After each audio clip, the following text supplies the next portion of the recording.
बोलो जयकारा बोल मेरे श्री गुरु महाराज की जय। सौभाग्यशाली प्रेमी गुरुमुखों, परमात्मा ने हमें ये प्लानट पर, ये धरती पर हमें भेजा है सैर करने के लिए। हम इस प्लानट के अंदर एक टूरिस्ट हैं, हमें यहाँ परमानेंट नहीं रहना। हम एक यात्री हैं जो कुछ टाइम के लिए यहाँ आए हैं। जैसे आप इंडिया से कनाडा चले जाओ, अमेरिका चले जाओ, यूरोप चले जाओ, कहीं पे भी आप जाओ तो आपको पता होता है कि हम टूरिस्ट हैं, हम यहाँ पे परमानेंट नहीं रहना। हमें तो बस कुछ टाइम के लिए जो भेजा है एंजॉय करने के लिए ये प्लानट का, वो बस उसका एंजॉय करना है। तो देखो, अगर रास्ता खराब हो तो साथी अच्छा हो तो रास्ता सफ़र जो है ज़िंदगी का बहुत बढ़िया निकल जाता है। अगर रास्ता अच्छा हो तो आप अकेले हों तो तब भी सफ़र कैसे तैसे गुजर जाता है। अगर रास्ता अच्छा हो तो साथी जो है ख़राब मिल जाए तो कितना मुश्किल होगा, बहुत मुश्किल है। ऐसे ही कि ये जो रास्ता हमें सफ़र पे हम आए हैं, इस सफ़र पे अंदर अगर हमें संत महापुरुषों की शरण चरण मिल जाती है, उनका नाम मिल जाता है, वो हमारे साथी बन जाते हैं, तो ये देखो कलयुग का इतना ख़राब वक्त है, फिर भी हमें खुशियाँ ही भरी रहती हैं। हमें संसार की हर चीज़ें खुशियों से मिलती हैं, हर तरह से तंदुरुस्ती रहती है, हर तरह से मौज रहती है। तो क्योंकि हमारा साथी अच्छा है।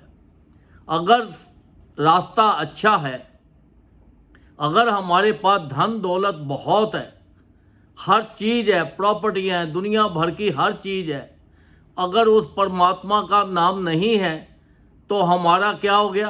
रास्ता तो ये अच्छा मिल गया पर फिर भी हम अकेले हैं। अगर परमात्मा हमारे साथ नहीं है, हम उसका नाम नहीं जपते, संत महापुरुषों की शरण में नहीं जाते, तो हम अकेले ही हैं। अगर रास्ता अच्छा है तो साथी खराब मिल जाए, अगर हम ये शरीर मिला हमें घूमने के लिए और इसके अंदर ये सफ़र के अंदर हमें गरीबी मिल गई, बीमारियां मिल गई और तरह तरह की प्रॉब्लम्स आ गई, तो क्या हुआ? हमारा साथी खराब हो गया। जब साथी खराब मिल गया तो ये ज़िंदगी बड़ी मुश्किल से, रोते धोते बड़ी मुश्किल से ये सफ़र पास होता है। आप देखो, आप बीमार हो जाओ तो उसको, सफ़र को, बीमारी को भोगने के लिए कितनी तकलीफ़ होती है, कितनी मुश्किल होती है। हम यही प्रार्थना भगवान से करते हैं कि हमें जल्दी से जल्दी ठीक कर। तो इसीलिए देखो, ये संसार है जो है, ये संसार के अंदर साथी जो है अच्छा होना चाहिए, तभी हमारा सफ़र अच्छा गुजरेगा। जो संत महापुरुषों की शरण में चले जाते हैं, उनका नाम जपते हैं, तो उनके कनेक्शन हमारे साथ मिल जाता है, तो हर वक्त वो हमारे साथ हैं। जैसे एक माँ बाप होता है, अपने बच्चे को विदेश में भेज देता है, अब बच्चा तो वहाँ अकेला ही होता है, पर माँ बाप का ध्यान हर वक्त उस बच्चे की निगाह में रहता है, उनके ख्याल में रहता है, उसके साथ कनेक्शन रहता है, उनको फ़ोन करते रहते हैं, उनका हाल चाल पूछते रहते हैं। हर वक्त माँ बाप का कनेक्शन जो है 24 घंटे उस बच्चे के साथ रहेगा। तो ऐसे ही हमारा, जब हम नाम जपते हैं तो 24 घंटे हमारा जो कनेक्शन है वो हमारे संत महापुरुषों के साथ हमारा अटैच है, इसलिए वो हर वक्त हमारे साथ हैं। क्योंकि जो संत महापुरुष होते हैं ये साक्षात भगवान का ही रूप होते हैं, और जब ये संसार में अवतार लेते हैं तो मनुष्य का धारण करते हैं, तो ये तो अंतर्यामी हैं, सर्वव्यापी हैं, घट घट वासी हैं, ये तो निराकार रूप भी हैं और साकार रूप भी हैं। तो देखो हमारे ऊपर कितनी अपार कृपा है। अब जैसे देखो, एक पेड़ होता है, अब पेड़ फल देता है, अब फल जब वो किस लिए देता है कि सभी इसको आए और खाए और उनकी आत्मा को खुशी हो, प्रसन्न हो, तो उनकी तृप्ति हो जाए। अब जो द्रहत है वो ये तो नहीं देखता कि भाई कौन सी जात का आया है, कौन सी पात का आया है, कौन बंदा आया है, कौन जानवर आया है, कोई पशु आया है या पक्षी आया है। पेड़ के लिए सब एक समान होते हैं। कोई तो देखो कच्चे फल तोड़ के ले जाते हैं, कोई पके हुए खाते हैं, कई जो होते हैं फल तोड़ते हैं, कच्चा खाया, थोड़ा खाया और बाकी फेंक दिया। अब जो फेंका हुआ फल है वो भी बेकार नहीं जाता, क्योंकि उसको कोई ना कोई पशु या पक्षी खा लेता है या कीड़े और मकोड़े खा लेते हैं। तो इसलिए ये देखो, उस दरख्त ने तो फल दे दिए और फल को उसका इस्तेमाल करना ये तो इंसान के अपने ऊपर है। जिसको जैसा फल मिलेगा वैसा वो मीठा खाएगा तो उसको ज़्यादा मज़ा आएगा, कच्चा आएगा तो वो फेंक देगा। ऐसे ही हमारे संत महापुरुषों ने सबके ऊपर कृपा की है। उनके द्वार पर कोई भी चला जाए, कैसे कोई अच्छा हो बुरा हो, किसी भी जात का हो, किसी भी पात का हो, कहीं से भी आए, वो सबको वेलकम करते हैं और सबके ऊपर कृपा दृष्टि करते हैं और अपना सबको नाम दान दे के सबका जीवन सफल करते हैं। जो उनका नाम अच्छी तरह से जप लेता है उसका तो जीवन में आनंद और मंगल हो जाता है।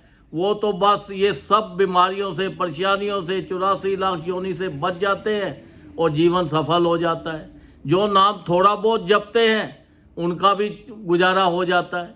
अब देखो, ये तो संसार है। ये संसार के अंदर इस परमात्मा ने हमारे ऊपर इतनी अपार कृपा की कि देखो, हमें ये संत महापुरुषों की चरण शरण मिली है।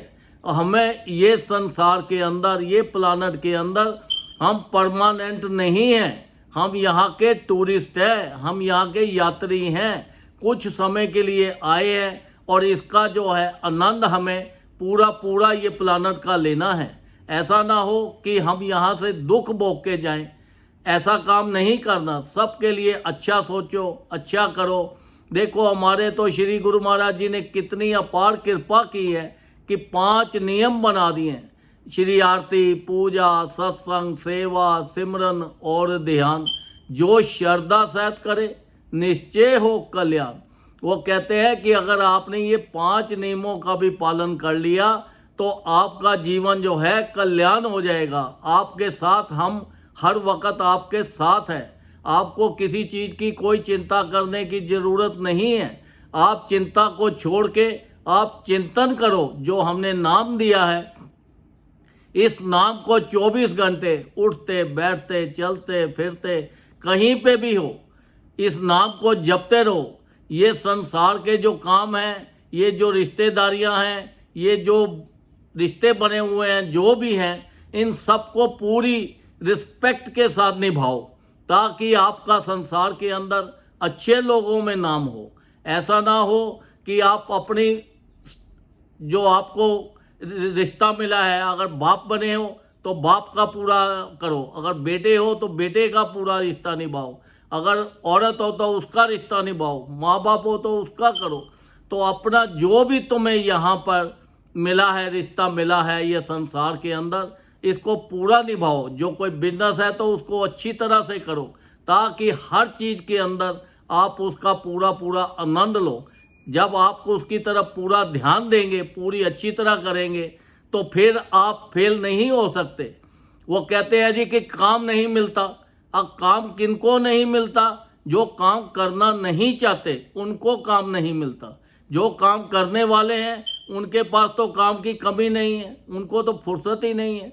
तो देखो, जो भजन करने वाले हैं उनको फुर्सत नहीं है, वो तो हर वक्त संसारी काम भी करते जा रहे हैं और उनका ध्यान 24 घंटे उठते बैठते चलते फिरते उस नाम में जपा हुआ है। वो नाम को जपते रहते हैं। जब नाम को जपते रहते हैं तो संसार की सब चीज़ें उनके कदमों में अपने आप ही आती चली जाती हैं। उनको मांगने की ज़रूरत नहीं पड़ती। वो उनको कहते हैं नहीं चाहिए, नहीं चाहिए, धक्के मारते हैं, फिर भी वो सब संसार की जो खुशियां हैं, चीज़ें हैं, उनके कदमों में अपने आप चली आती हैं। क्योंकि जहाँ पर भगवान होगा वहीं पे लक्ष्मी आएगी। जहाँ भगवान नहीं है तो वहाँ पे लक्ष्मी नहीं आ सकती। तो देखो हमारे ऊपर तो इतनी अपार कृपा है। तो हमारे लिए देखो उन्होंने पूरे देश विदेश में, पूरे वर्ल्ड में इतने सत्संग आश्रम बना दिए हैं। हमें ये सत्संग आश्रम पे जाना चाहिए, ज़्यादा से ज़्यादा भजन करना चाहिए, नाम जपना चाहिए, उनके हुक्म जो में चलना है, उनके नियमों का जो बनाए हैं उनका पालन करना है। जब हम उनके आज्ञा के अनुसार चलेंगे तो देखो हमारे जीवन में कितनी खुशियाँ आएंगी, कितना आनंद मंगल होगा। हमारा ये लोक भी सुखी हो जाएगा और हमारा ये जो परलोक है वो भी सुखी हो जाएगा। संसार से भी हम खुशियों से जाएंगे और आगे जहाँ जाएंगे वहाँ पे भी हमें खुशियाँ मिलेंगी। और देखो जहाँ पर ये नाम होता है ये हमारा एक कवच है, ये हमारे चारों तरफ एक रेखा खिंची हुई है। जहाँ पर ये नाम चलता है वहाँ पे काल आ नहीं सकता, उसके पास परमिशन नहीं है कि मैं वहाँ पे जा सकूँ। तो देखो एक ऋषि था, उसका बेटा था, अब उसकी जो उम्र बड़ी कम थी तो वो भगवान भोले शंकर का वो अपना वो भगत था। जब वो भक्ति करता करता जब टाइम आ गया तो वो भक्ति कर रहा था, तो जैसे ही उसने काल ने आके उसमें गले में रस्सा डाला और वो रस्सा खींचे और रस्सा खींचे ही नहीं। उसने बड़ा परेशान हो गया। जब भगवान शंकर, उसने देखा कि भगवान शंकर सामने खड़े हैं, रस्सा तो उन्होंने पकड़ा हुआ है काल का, तो तब उन्होंने बोला कि इसको छोड़ दो। जब हमने बोला तभी कहते हैं कि देखो जीवन के अंदर जिसके साथ परमात्मा है उसको किसी चीज़ की कोई कमी नहीं है। उसने देखो थोड़ी सी जिंदगी बितानी थी, उसने बहुत बड़ी जिंदगी गुजारी, उसने कई कुरान लिखे, कई चीज़ें लिखे उनके। तो इसलिए देखो हमेशा ज़्यादा से ज़्यादा भजन करो ताकि परमात्मा हर वक्त तुम्हारे साथ रहे और तुम खुशियों से अपना जीवन का, इस प्लानट का भी अपना सफ़र जो है तुम्हारा, इसका पूरा पूरा आनंद लो। यहाँ पे एज ए टूरिस्ट आए हो तो अपना टूरिस्ट का मज़ा लेके और अपने परमात्मा उस घर में जाओ खुशी खुशी से, कभी रास्ते में भटक ना जाओ। तो इसलिए वो कहते हैं, तो ये जो नाम है हमें ये भटकने से बचाता है ताकि हम अपने सीधे रास्ते, सीधा अपने परिवार में जाके, अपने घर में जाके, वहाँ जाके खुशियाँ मनाए भगवान के चरणों में जाके। तो देखो इसका पूरा पूरा आनंद लो और यहाँ का पूरा सफ़र अच्छा बिताओ, जीवन का सबके साथ अच्छा सोचो, अच्छा करो ताकि आपके जीवन में हर तरह खुशियाँ हो, ताकि आपका लोक और परलोक दोनों ही खुश रहे, सुखी से बीते। बोलो जयकारा, बोल मेरे श्री गुरु महाराज की जय।